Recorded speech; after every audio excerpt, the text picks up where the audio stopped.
¿Te imaginas un capítulo de La Oficina del Happening con Jade dirigido por Pedro Almodóvar? Eso es Secreto de Oficina, la nueva comedia musical de los contadores, auditores y Cultura Capital, que estará en el Teatro Nescafé de las Artes del 31 de julio al 23 de agosto. Junto a Gabriel Ursúa, Antonia Santamaría, Gabriel Cañas y un gran elenco de banda en vivo, te vas a divertir y cantar tus canciones españolas favoritas con un grupo de oficinistas dispuestos a todo, en un musical teatral lleno de romances, engaños y poder, inspirado también en series como The Office y Betty la Fea. Ven a flipar en colores con Secreto de Oficina. Las entradas están a la venta en Ticketmaster.cl y sin recargo en boleterías del teatro, con 20% de descuento para socios de la Comunidad de las Artes. En el puesto número 3, la discusión por Codelco sigue marcando el debate público luego de que Arturo Esquela instalara la idea de que abrir la cuprífera a capital privado. Aunque el timonel republicano y el gobierno descartaron que el Estado pierda el control, el tema abrió nuevas alternativas: venta de activos prescindibles, alianzas público-privadas y fórmulas para reforzar la gestión de la estatal. El presidente del directorio, Bernardo Fontaine, afirmó que el plan de recuperación no incluye una privatización, mientras Johannes Kaiser propuso un modelo de capitalismo popular que entregaría hasta 2 millones a cada chileno. Perdón, es que es muy gracioso. Desde la CPC, Susana Jiménez calificó la privatización como políticamente imposible, pero respaldó explorar alianzas y venta de activos sin rol estratégico. Y qué mejor para explicarlo que Camilo Espinosa, nuestro rey del facto. ¿Cómo están? Buen día. Buenos días. ¿Cómo se verían con 2 milloncitos extra? Millonario. Esa es la tentadora oferta de... Se soluciona nuestra vida con 2 millones de pesos. Hay un efecto ahí que obviamente las personas de economía conocen en mayor profundidad, pero evidentemente una distribución de 2 millones de pesos por cada chileno genera un efecto en la inflación que hace que esos 2 millones se fumen y quedamos todos iguales al final. Pues no genera... No es buena idea. No es tan tentadora como promete. Pero vayamos al fondo, porque el tema, más o menos lo que se está instalando en un escenario bien general, tanto desde el gobierno, de la lectura que tienen desde republicanos, yo diría que una lectura más bien compartida, de que el desempeño de Codelco está mal. Yo estuve revisando porque a mí me gusta como que se hable esto sobre la mesa. El mismo Johannes Kaiser tuvo declaraciones bastante altisonantes respecto al desempeño de Codelco, y revisando, no sé, por ejemplo, tengo acá los números, los últimos 10 años, pongámosle, agarremos los últimos 10 años de Codelco en materia de utilidades. ¿Qué año ha sido mejor? ¿Qué año ha sido peor? El año que fue peor fue el año 2016, exactamente hace 10 años, que fue justamente cuando el precio del cobre se desplomó, y por el fin del ciclo de los commodities, que fue un fenómeno global y que no solamente afectó al cobre, en general afectó a todas las materias primas, y también porque China justo ese año empezó a desacelerar su crecimiento.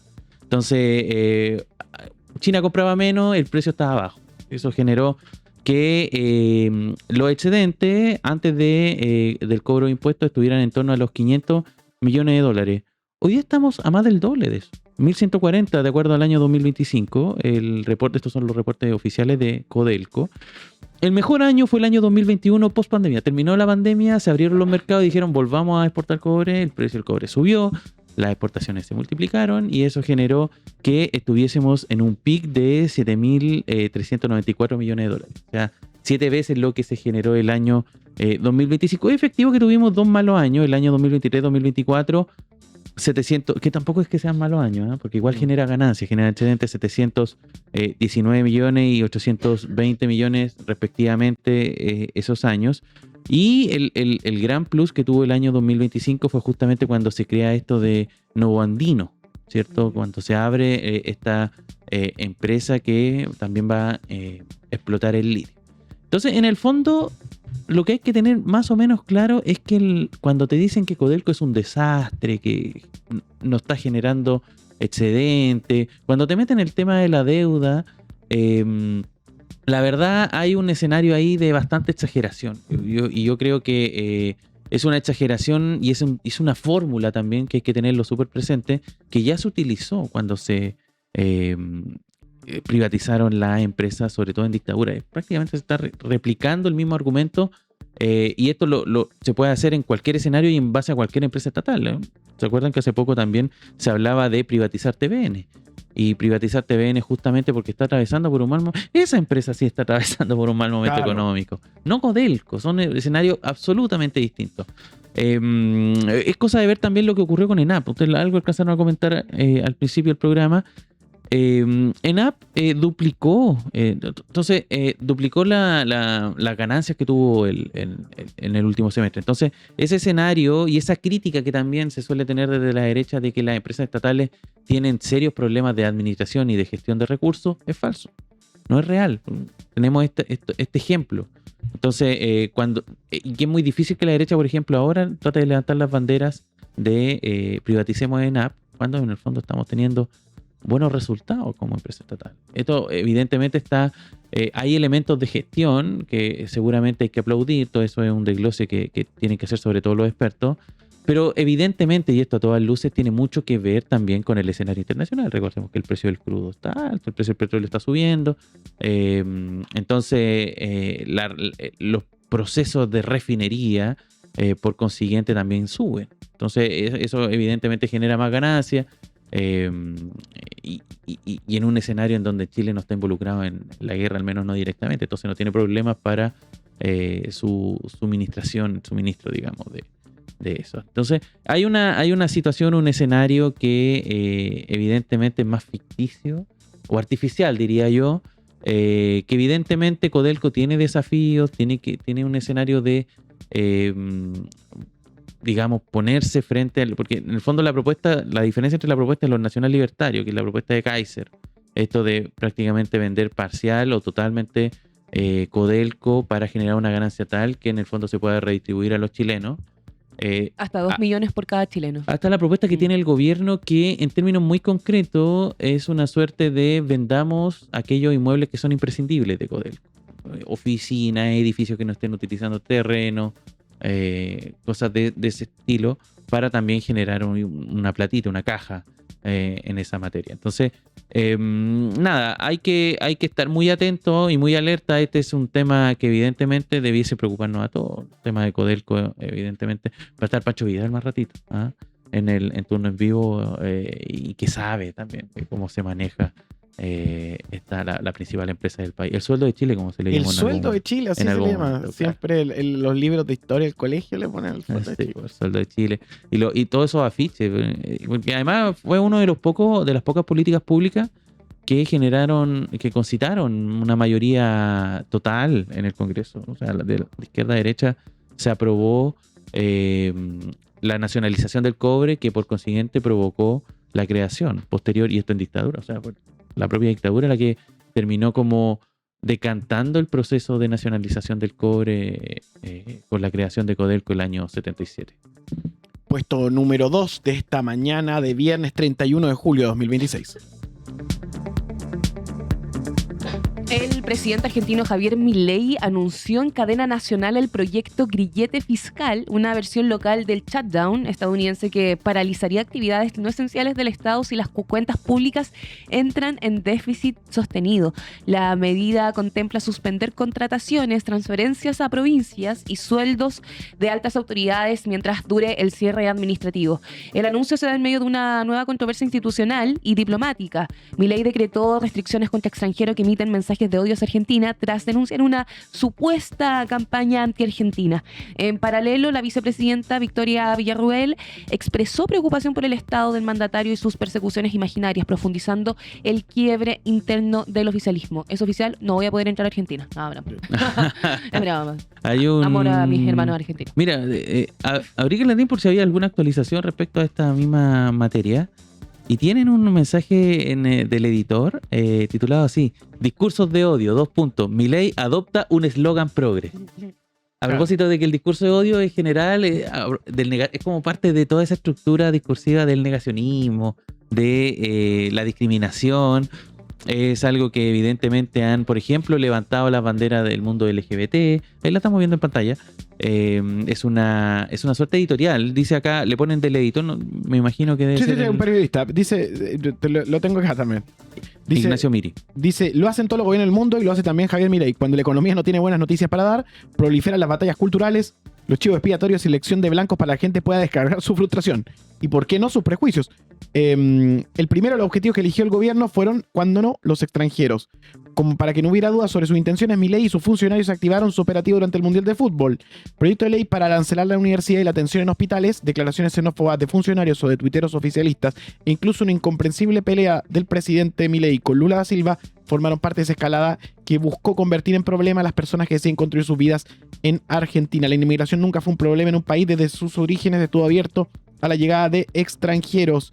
Esta vez el gobierno no tuvo empacho en usar uno de los caballitos de batalla de los discursos de los intelectuales y dirigentes políticos del progresismo, la crítica a los discursos de odio. Igual que Cristina Kirchner en sus candidatos nacionales, Milei apeló a esa difusa categoría de discursos de odio, esta vez para usarla en un decreto de necesidad de urgencia que modificó la legislación migratoria para permitir al Estado argentino expulsar a extranjeros e impedirle la entrada al país. Mientras sea este nuevo decreto, el gobierno podrá castigar a extranjeros que enuncien discursos de odio hacia la Argentina o hacia un argentino por su condición de argentino. Oye, Sí. súper loco porque Milei denunció una supuesta campaña anti-Argentina, pero financiada por los gobiernos de Brasil y México. Sí. A ver, pongamos un poco en contexto para que no estén de repente por ahí tan al tanto de esto. Durante el Mundial se levantó, primero por redes sociales, esto partió de un meme, digamos, o de varios memes, o de una ola de memes, de una suerte de campaña anti-Argentina por varias razones.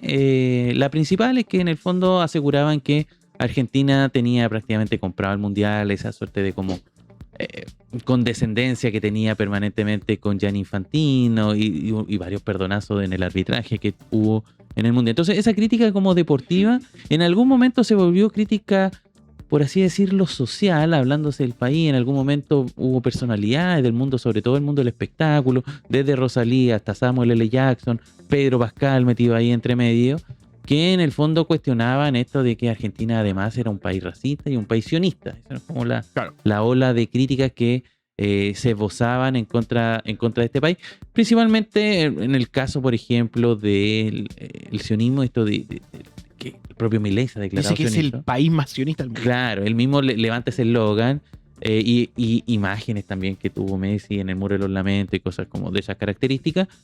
Y por otro lado está que no salían del meme, ojo, todas estas críticas no salían del meme, no salían de la red social. Ojo, me acabo de acordar, también olvidemos que justamente cuando estaban dando el Mundial habían vendido las tierras argentinas para extranjeros, entonces justamente la crítica iba hacia el lado político, perdón por lo redundante, porque decían, pucha, los argentinos se movilizan por el fútbol y no lo hacen por su país que lo están vendiendo. Sí, hay de todo como, un poco. evidentemente. Y el tema del racismo también, que, Claro. que también, Sí, a propósito de una serie de episodios que también Argentina, desde las barras de fútbol, Claro. siguiendo, digamos, en el tema fútbol, hasta este episodio de la abogada, que también cruzó frontera, de la abogada que llegó a Brasil y hizo gestos de simio en tierra brasileña. ¿Verdad? Entonces, terrible. Entonces, esa campaña, Milei ha tratado de capitalizarla. ¿Ya? En algún momento él mismo empezó a subir memes a sus redes sociales y enarboló discurso y también sus ministros. Estaba muy cuadrado en torno a denunciar una suerte de campaña anti-argentina y en base a eso levanta esta política que, para ser concretos, es un decreto. Es un decreto que establece el gobierno que no expulsa inmediatamente a los extranjeros con discursos de odio, sino que en el caso que, por ejemplo, este extranjero tenga la residencia en Argentina, se le quita la residencia y dice ahí el decreto, esto es textual, se le conmina a abandonar el país. Le dice, Oh. señor, usted no tiene la residencia, vayas. Oye, pero mira qué Y interesante. ahí sí, por ejemplo, este caballero no puede salir, ¿Ya? o esta persona, este extranjero, no puede salir por sus propios medios, se inicia un proceso de expulsión. Entonces, por eso es como, el concepto correcto es arriesga la expulsión del país. Es muy bueno hacer esa diferenciación porque el decreto aclara que las sanciones no podrán aplicarse a expresiones de disenso ideológico, crítica política, académica o ciudadana protegidas constitucionalmente. Eso significa que esta precisión busca diferenciar los mensajes de odio de opiniones críticas hacia el gobierno del país. Sin embargo, busca instalar un contexto de alta sensibilidad diplomática. Qué loco, o sea, puedes hacer un análisis quizás, Sí. pero Lo- no criticar a Argentina precisamente. Lo circunscribe, sí, y es parte de la, porque yo me imagino que lo otro ya sería, en el fondo, violar una probable, ¿Libertad de digamos, expresión? la libertad de expresión, que debe estar como consagrada en la Constitución argentina. Entonces, ahora, Lo que ha levantado la oposición para criticar a Milei en base a esto es que si esto se aplicara en otros países, Milei también estaría prohibido y tendría que ser expulsado. Ya lo que le pasó en Argentina, que es una locura, pero fue a Sao Paulo a un acto de campaña y empezó a hablar pestes de brasileña y de todas las instituciones brasileñas. Uno dice, no, se queda con Lula. No, él apuntó a los jueces, apuntó a determinadas instituciones que están investigando a Bolsonaro, evidentemente dando muestras de... Y lo ha hecho con otros países, también con Chile. ¿Te acuerdas cuando vino a Chile o criticó en su momento con mucha fuerza el gobierno de Gabriel Boric? Y en eso también sí. pasó a llevar a, digamos, la identidad chilena en esa materia. Hay como cosas que no es contradictoria, ¿cierto? Como que es un discurso contradictorio. Bueno, no me lo hagan a mí. Es como niño del colegio que no me lo hagan a mí, pero ¿cachai? Como yo Pero se si lo me hago al hacen, resto. yo los acuso. Claro, yo se lo hago al resto, pero no me lo hagan a mí, ¿cachai? Como entonces quiere jugar sucio en esa materia Javier Milei. Eso en esta materia de la campaña anti-argentina y lo que está ocurriendo también con el presidente trasandino. Puesto número 1 de esta mañana. El gobierno enfrenta una nueva cadena de flancos tras la salida del ex subsecretario de Hacienda Juan Pablo Rodríguez, cuyo caso por test de drogas sumó dudas procedimentales y versiones sobre un doble resultado positivo. La crisis sucede luego de que la moneda actuara antes de cerrar completamente el proceso, mientras el propio ex subsecretario negó consumo y habló de un nuevo error. A ese episodio se agregan dos nuevas controversias en salud: la salida de una Seremi por solicitar militancia para cargos públicos y el caso del ex Seremi de Magallanes, Fabián Barrientos, investigado por una denuncia de violación. La declaración entregada ante la PDI con referencias a fiestas, una casa sola y consumo de sustancias profundizó el impacto político comunicacional para el Ejecutivo. Esta sección en algún momento se va a llamar, no sé cómo ponerle, pero es algo así como problemas del gobierno. Como que aparecen Todos los estas días. cosas y claro, que están pasando con cierta masividad, que son como problemas por ahí tú puedes decir, ¿qué importa un Seremi? ¿Cachai? Como que son instituciones pequeñas, pero sus casos son tan dramáticos y tan complejos que y tienen tanto impacto también, sobre todo en las comunidades locales, que generan una locura tal que evidentemente generan preocupación y hablan bastante mal de este gobierno. Antes de entrar a lo del Seremi, partamos con lo que ya algo alcanzaron a mencionar al principio, lo del ex subsecretario Rodríguez, que es complicado porque se entrampó en una pelea con el laboratorio que realizó los test de droga, que recordemos también es el laboratorio contratado por el gobierno, no es como que se le haya impuesto que se realicen en ese laboratorio. Un laboratorio que publicó una segunda prueba, un segundo test con la misma muestra. ¿Ya? Es decir, él hizo una muestra de pelo, se realizó el examen y se entregó un resultado. Esto la semana pasada, cuando finalmente decidió renunciar. Esta semana el laboratorio dijo dos cosas. Uno, el ex subsecretario, a diferencia de lo que se comunicó públicamente, él no pidió la contramuestra. No la pidió. No la pidió. Lo que sí dijo el ex subsecretario, y después lo recalcó en su video, es que él solicitó que se derivara esa muestra de pelo a otro laboratorio. Y eso no se puede hacer. Yo conozco más o menos cómo funciona esto, sobre todo porque en el mundo del deporte esto se aplica, el tema del doping.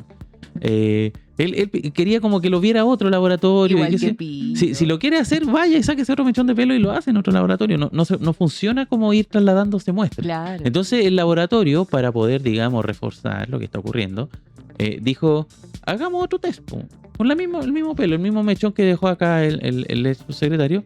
Lo hicieron y de nuevo salió positivo. Todavía no sabemos a qué droga, a qué sustancia, pero de nuevo salió positivo.